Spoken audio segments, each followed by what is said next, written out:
I'm here in this hidden pearl in Warsaw. This is the Jewish cemetery on ulica Okopowa. This cemetery opened in 1806, and since then it has served the Jewish community in Warsaw. But it's more than that, it's a valuable historical resource. When so much else was destroyed, during the Second World War particularly, this place survived remarkably. We'll be meeting some of the people who are restoring it, who are keeping it going. So do join me on this exciting episode of Poland Daily History.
I'm joined now by Dr. Michał Laszczkowski of the Cultural Heritage Foundation. Michał, could you tell me something about the work of the foundation? We've been established in 2012 to secure Polish heritage abroad. We are working mostly in Ukraine, in Belarus, in Latvia, but also in Italy and in France. So most of our works are the cemeteries and in Roman Catholic churches. But we are from Warsaw, and this is a part of Polish heritage. This cemetery, the Jewish cemetery, we treat as Polish cultural, natural heritage. That's why we decided to start being involved in the restoration process. So in 2015, when we came here for the first time, we started to organize some voluntary camps, some voluntary walks, cleaning from the plants, and that year we started our first professional renovation, because we are professionals in renovating monuments. And since that day we are protecting this very important part of Warsaw and Poland and European history, because this cemetery is something really unusual. In Middle Eastern Europe, most of the Jewish cemetery doesn't exist anymore. They are still existing, but the tombstones are not existing. And here we've got more than 90,000 monuments. So it's one of the most important and largest European Jewish cemeteries. Okay, so there's probably plenty of work for you to do in terms of restoration with so many monuments.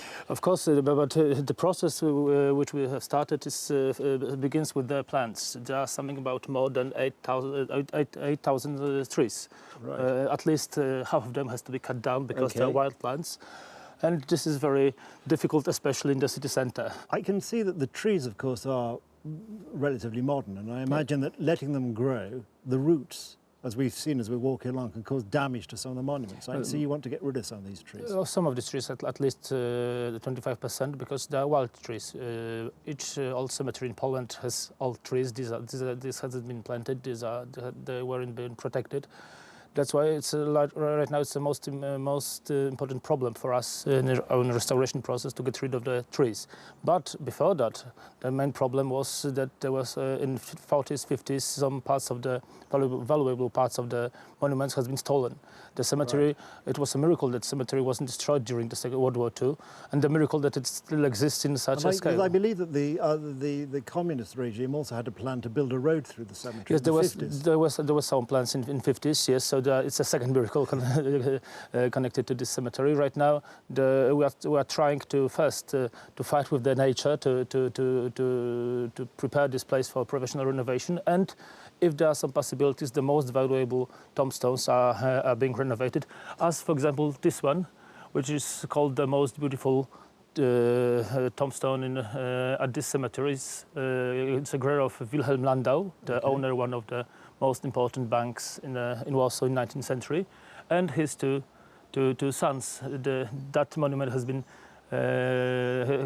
taken from Germany. It was created in Frankfurt, and those two are made by one of the most important Warsaw sculptor, Bolesław Syrewicz. So it's also a sign that Jews that were living in Warsaw were very cultural, very strong, connected to the Polish community. That's why they were using also Polish sculptures, Christian sculptures, to create their tombstones. And this is one of the this is an example of your foundation's restoration. It's one of the examples. We have restored more than 100 graves till now, but we still have another 80,000-90,000. So it's plenty. It's a never-ending task. And how long did it take you actually to restore it? Because it looks fantastic now. The process is something about 6-8 months. It takes something about 6-8 months. It wasn't so difficult because the marble, which the material it's built from, it's very easy to be renovated. But most of the tombstones here are made from the other materials that are not so easy to renovate. So yes, there are plenty work to do. In the first we are trying to renovate the most important graves, most valuable, and tombstones of historical persons. But the whole area of this cemetery is unique, because if you look at the map of Warsaw from 1939, then you'll see that there were plenty districts connected to Jewish community, plenty places connected to Jewish people. Right now, this cemetery tells us the most about the life of Jewish community. Everything else is destroyed by almost the war. Everything else is destroyed. So this is something absolutely unique. When you look at the tombstones, you are reading the text which is put there. You can discover another society that doesn't exist anymore. Because as you said, some of the other memorials or buildings or other sources of information about society no longer exist because of the destruction during the war. And when you look at this, when you've restored, you look at the marvellous carving on the columns. So delicate. It's actually amazing that survived at all, because it was sort of the average vandal or thief, your sort of eye would be drawn to this. It's actually incredible that it has survived so well. It has survived quite well. Some parts has been stolen, some parts has been reconstructed. So we see the main effect. But the trees we were discussing about are the main problem. Most parts of the grass that fall down at the ground are covered with the leaves that transform into soil. Right. So we've got something about 15-20% of soil from the leaves that fall down. So in that soil there are plenty parts of monuments which has to be discovered. Some parts of memorable plaques. So it's plenty of things to be discovered. A few weeks ago we have found in that soil we have found part of the tombstone which was when the name of the died person was written with the paint. It was in the soil. It was preserved, and suddenly we realized that it's only sign for the person that has never been any list, Holocaust victim list. We don't have archives of the Warsaw Jewish community. So suddenly we discovered somebody's life. So it was really impressed, especially that it was in Jewish tradition that is so that people put the monument on the grave 1 year after the death. And in that situation, it was impossible, because the anniversary of that person's death was 4 days after Warsaw ghetto uprising. So in 1943. So it's kind of a mystic place. You can find plenty such stories. For us, it's most important is to prepare this cemetery for Polish visitors, because this cemetery is not very often visited by Warsaw citizens.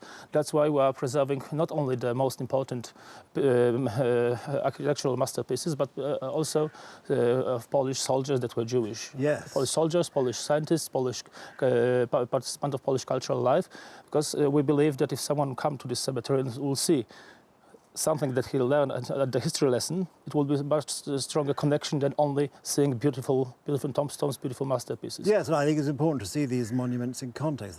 They represent people's lives, memories of people's lives, and as you say, if folk understand and can see the wider context, That's very important. Especially when I'm not reading Hebrew. I don't speak Hebrew. I'm not reading Hebrew. So it's, for me, those tombstones are very often very exotic. I don't know what's written there. And when we realized that 200 years ago, the guy that's lying there was fighting for Polish independence in Kościuszka uprising or the November uprising, January uprising. So it's a very strong connection with that place. I think there's a tendency, isn't there, to think of, because, well, you're Polish or you're Jewish, and of course the reality is that Jews were Poles as well, and then people sort of forget this, and we live in an age where people are always trying to draw divisions, and I think, as you say, if they come to a place like this and they can see that this is not just about Jewish death and burial, but it's about Polish history as well. Precisely, that's why we're treating this place as a very important part of Polish national heritage. Of course, we can read this cemetery in different ways. For example, most of the tourists that are visiting this place are from the United States of Israel, and they are visiting very precise places of tzaddiks, important rabbis. We are visiting the cemetery to get to know about Warsaw history, but there are also plenty, as I told before, soldiers or participants of Polish cultural life. So all the tourists that are visiting the cemetery can find something that interests them a lot, the most. So yes, I think you're right that we have to show this cemetery as a part of common space in Polish Jewish history. Well, yes, and I think that is a very important part, that there isn't this distinction between your A or your B. You're actually A and B, Polish and Jewish. And therefore... Precisely, but of course there are some differences. Like, for example, this area of the cemetery, called the Banker's Place, these monuments are very typical for 19th century Christian. Yes, they do have that. You could see these in England or France or anywhere where you have these, particularly, as you say, in the Victorian age in England, some of the cemeteries have these marvellous memorials, which of course reflected the wealth. Because the connections between both societies were very strong, but not always. For example, on that side, you can see those traditional Jewish tombstones, matzevas, which are originally very simple, and sometimes even in 30s. They are written only in Hebrew, so it shows that there were some parts of Jewish community in Warsaw, and even in 30s didn't speak Polish. But the first official sentence, the text in Polish, is from 1853. At the first Jewish monument in Warsaw, in 1853, there was a Polish inscription. So it shows that this community started to be so closer and closer to Polish Christian nation.